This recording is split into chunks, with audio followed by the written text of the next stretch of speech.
హంసలేక పంపలేక హింసపడ్డ ప్రేమకి ప్రేమలేఖ రాసుకున్న పెదవిరాని మాటతో రాధలాగా మూగబోయా పొన్న చెట్టు నీడలో వేసవల్లె వేచి ఉన్న వేణు పూల తోటలో వాళ్ళు చూపు మోసుకొచ్చే ఎన్నో వార్తలు ఉళ్ళు దాటి వెళ్ళసాగే ఎన్నో వాంఛలు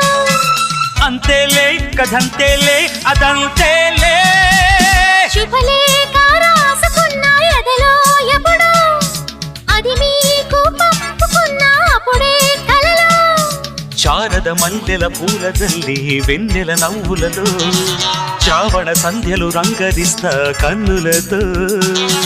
శుభలేఖ రాసుకున్న ఎదలో ఎప్పుడో శుభలేఖ అందుకున్న కలయో నిజమో